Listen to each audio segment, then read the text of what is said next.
Did you know that when most people say that they're moving to Denver, what they really mean is that they're moving to a suburb outside of Denver? Today, I want to talk to you about 5 major suburbs that are just south of Denver. I'm going to talk to you a little bit about the geography, the pros and cons, the neighborhood feels, the price points, of course, how far they are from Denver and from hiking in the mountains, and kind of what they offer each individually. So let's dive into the map and take a look.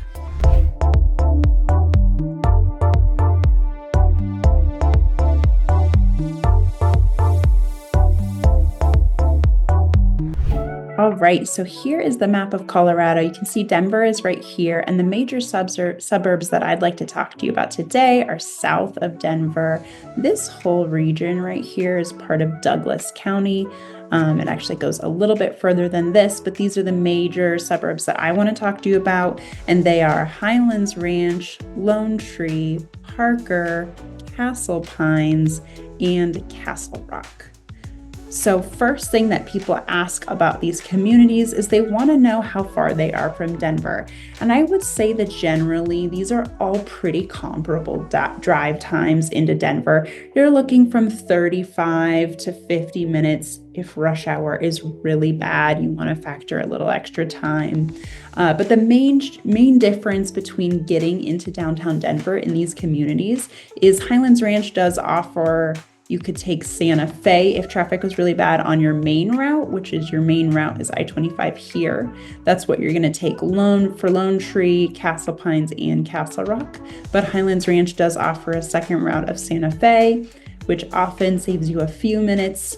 And then the major thing to know here about Parker is that this road right here is 470. It actually runs all along here, but when it's on the east side of I-25 right here, it's actually a toll road. So a lot of folks in Parker do invest in a toll sticker to save them a little money on the tolls because this toll road here will save you time. Your other option is to take Main Street turning into Ridgegate here, but if traffic is bad, that toll road is going to definitely be worth a few pennies.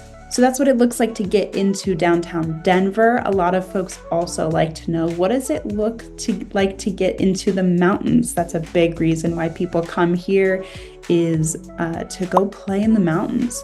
So that a lot of fun things are going to be right on this side.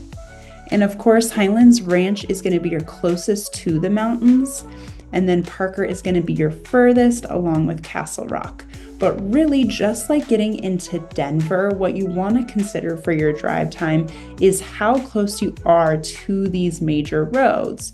Because really, if you are along any of these roads, if you're really close by, that's going to cut down on a lot of your time. Of course, it's going to take you the longest if you are living out East Parker. That is going to be your biggest commute because now you've got to get up to 470 and go all the way along here. And of course, your quickest drive time is if you're in West Highlands Ranch, especially if it's easy for you to hop on 470. Now you're off and away and on your next hiking adventure. But it's not just getting into those western mountains for outdoor fun. Each one of these communities does have a little bit of its own nature, so let's take a look at that. I've zoomed the map in a little here so we can take a look at Highlands Ranch. Highlands Ranch is not only the closest access to the mountains, but it's also got some pretty great outdoor adventures of its own. Right here is a ton of outdoor walking trail space in the backcountry. It's not really mountainous, but it does have some really beautiful views of the mountains as well as some foothills. You've also got direct access to Chatfield State Park. This is a reservoir that is great for some water sports. You know, as much as we do have water sports here, it's not the hub for water sports, but if you want to go do some, then you've got some great access to that right there.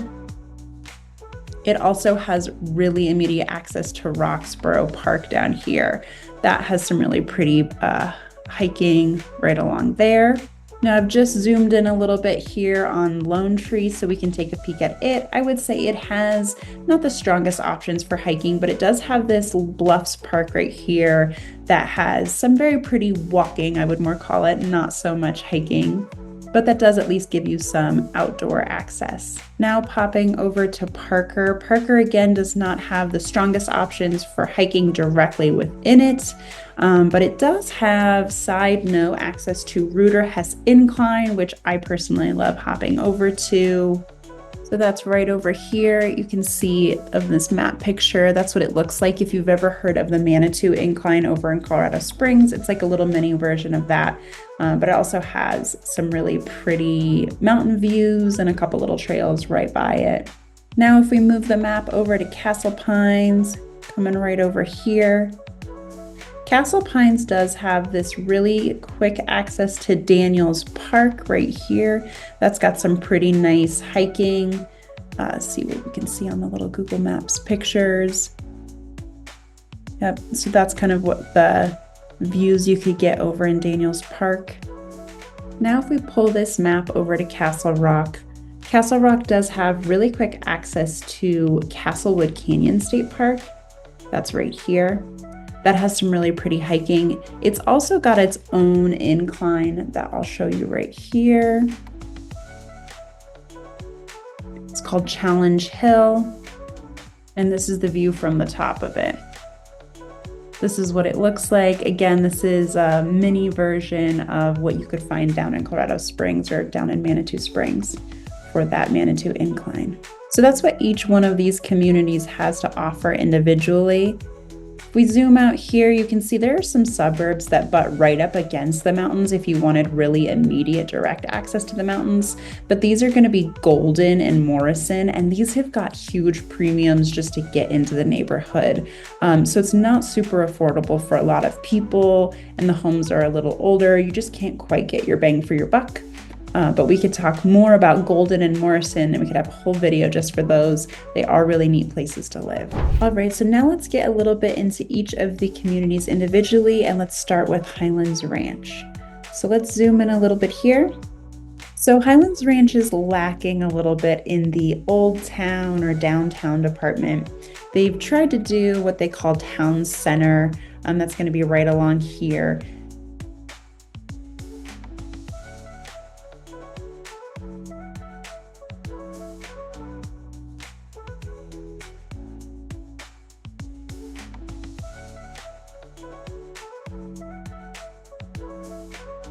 Over here is where you're going to find your farmers market in the summer every Sunday, so that's nice. There's some eateries and ice cream shops over here, but as far as a true downtown walking area, you're pretty limited. I will say what's nice about Highlands Ranch is you have really easy access to head just a little bit north here and go to some more places right up in Littleton. Spread out along here, you do have 4 different rec centers, so that is helpful, but as far as a downtown area, not too much to do. Let's head over to Lone Tree now.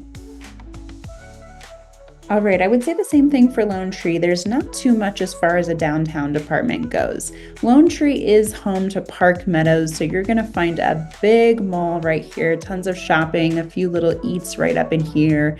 And there's also some restaurants kind of lined all around here that you can go to, a cute little coffee shop right over in this area.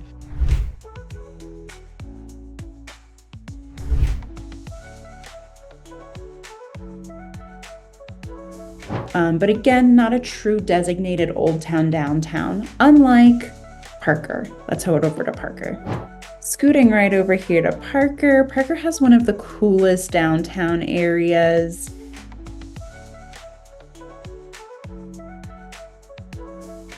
It has an actual dedicated space. Right over here is going to be O'Brien Park. And right across from this is where you're going to find the farmers market, just like in Highlands Ranch. They have one every Sunday.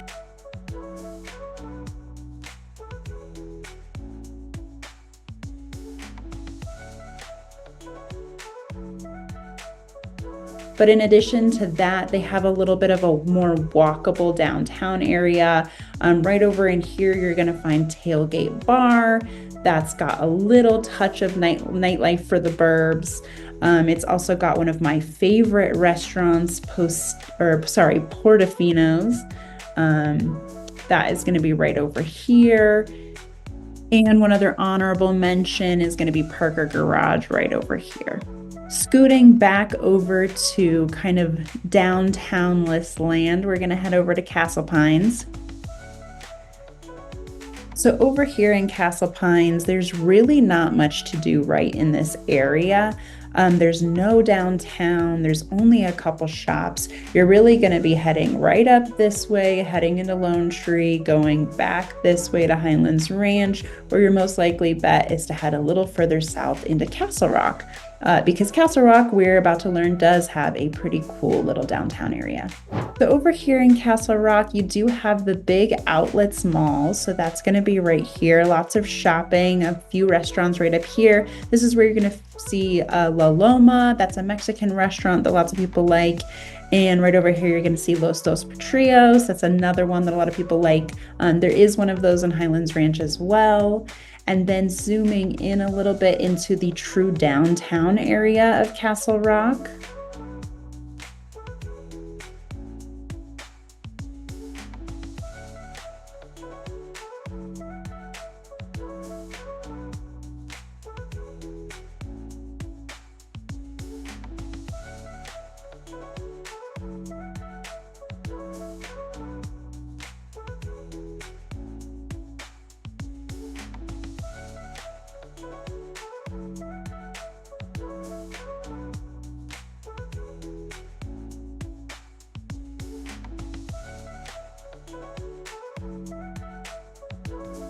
Over here is where you're gonna find your breweries.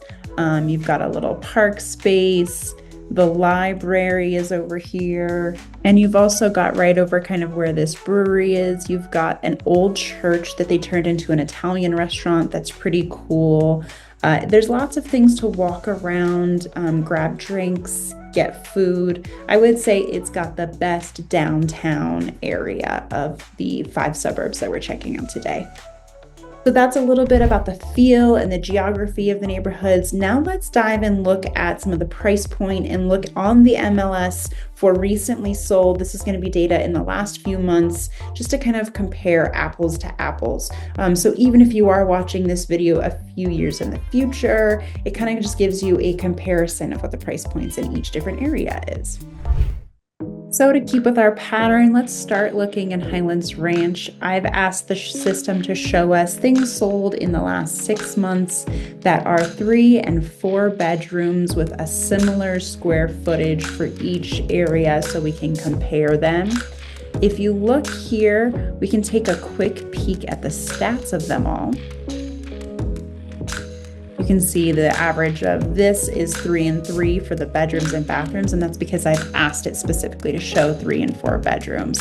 And same thing with the square footage. So this is not indicative of size, but I just wanted to take a peek and say, okay, what is the average for those closed price of Highlands Ranch? And we're looking at $666 for that number. We can take a peek at kind of just some random ones to see what they look like.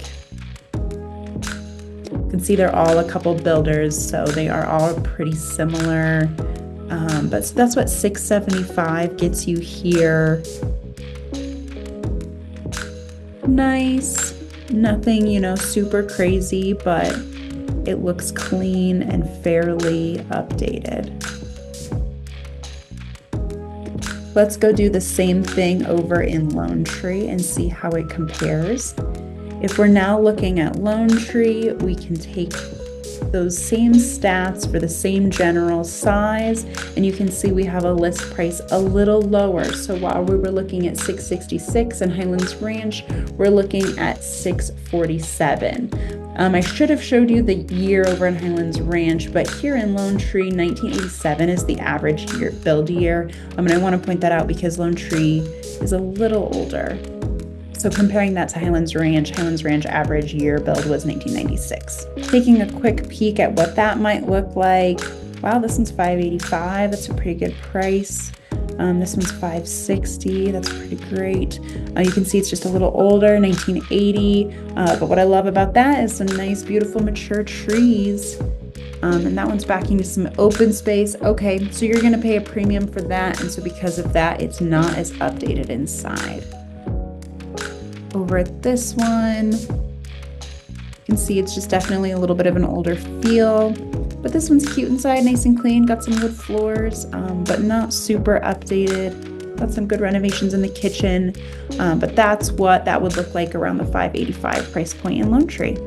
Now to do that same thing over here in Parker, we're gonna check out the stats again, and you're gonna see a closed price of $642 and $651. So as you can see, we've started at $666 and we've just kind of incrementally worked our way down a little bit.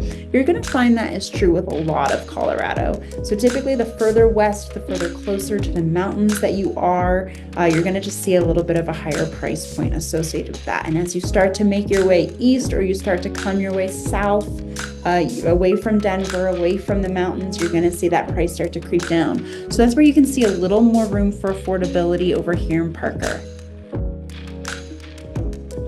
But you still can get some beautiful homes for a great neighborhood. This one is over here. This is 715. Nice and open.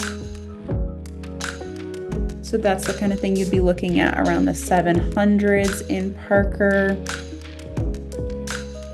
If you want to take a peek at what a 650 looks like, this is kind of what you'd be looking at,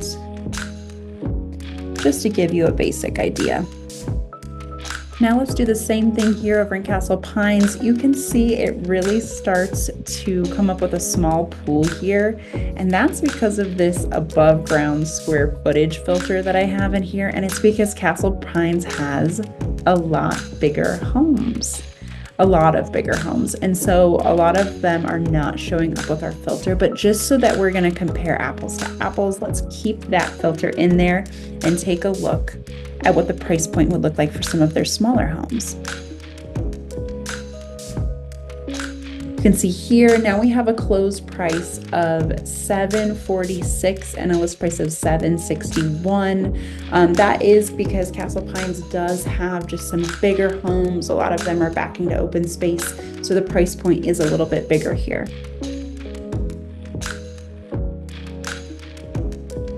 To give you a quick peek into these, this is a pretty new build. This one is priced at $725.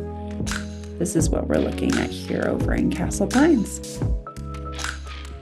Now to do the same thing over here in Castle Rock.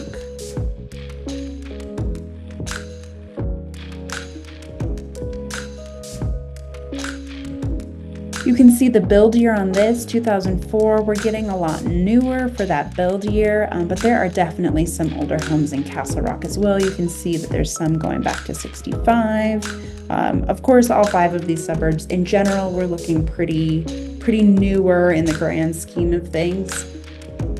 And for this, the average close and list price of the size that we're looking at $619, $620. So Castle Rock does follow our rule as we start to step away from the mountains and away from Denver. We do see the price point start to drop a little bit. So as expected, when we were looking at these, we saw that Highlands Ranch had the highest price point, followed by Lone Tree, then Parker and Castle Rock pretty comparable, and a random little blip of Castle Pines coming up out as the highest. So there you have it. Those are 5 major suburbs just south of Denver. We looked at Highlands Ranch, Lone Tree, Parker, Castle Pines, and Castle Rock. And if you have more questions about any of them, myself and my brother are business partners, real estate experts, and Colorado natives here to guide you through any of that. So feel free to book a Zoom call with us. We have a QR code in our banner. We have a link in our description, and we also have a phone number and email if you want to do that as well. So reach out to us and we're happy to help.